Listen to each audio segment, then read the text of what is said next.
This is the game I made in minetest, which is an open source version of Minecraft. So the first cool thing about this game is that there are a bunch of these rover units, and rover units are these creatures that are underneath the ground, digging and getting resources and then self-replicating. So these little boxes here that are, well, this little box here and that box over there, that's its solar panel array. So we're on the moon, obviously, and so the idea here is that you see they built these nests all by themselves, and once they dig and create a bunch of these, well, they collect a bunch of these regoliths, moon regoliths, then they can, once they have enough, so there's like 12, once there's enough regolith, then they go off and that's enough for them to construct another nest.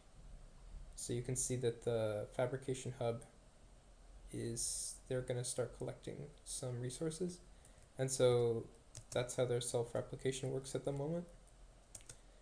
Because I'm on the moon, yeah, the idea is that the underground tunnels in the moon are better protected and better from radiation and a better temperature. And I've got the replication rate really high right now because it's really easy for them to replicate, but I want to make it more challenging with more complicated physics. And so I have this thing.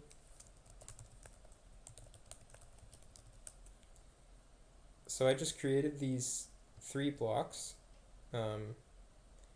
This is a wheel, a shaft, and this is a conductor with windings. So the idea is that I'll be able to construct arbitrary machines in minetest through the use of basic physics. So like the solar array is going to collect power, and that's going to allow me to transfer torque through like different gear ratios and then create wheels. So I'll be able to eventually build the entire rover unit using these kind of sub blocks, and then I'll squish them all together into one voxel.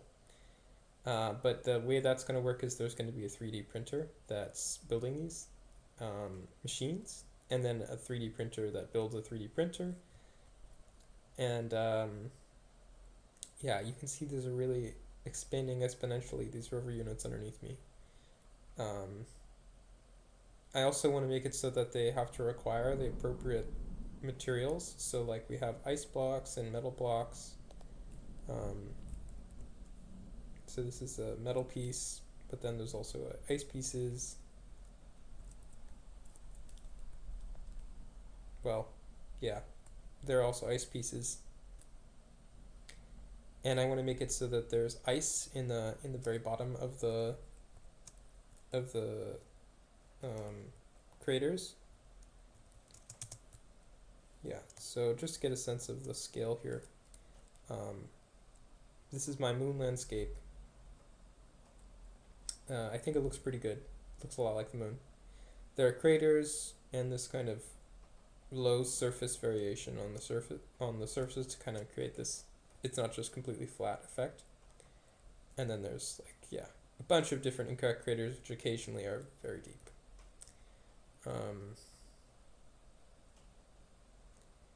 Yeah, so a little bit about the physics. I want to eventually have it so that the 3D printer involved is able to arbitrarily print rovers, and that the rovers can successfully self-replicate using actual transistors. So the transistors are supposed to process information like from their sensor array, and then also contain the DNA required to actually replicate rovers. Of course, it's all technological, so by DNA I mean just the series of instructions. And when I can build the very first self-replicating robot, what I want to do is use metrics to define evolutionary strategies so that within the constraints of the physics environment I build, I'll teach them how to build even better self-replication, and eventually they will be expanding in light cone at the speed of light from the Earth to the rest of the universe because they will be a incredibly powerful von Neumann probe. And that's my Mooncraft project.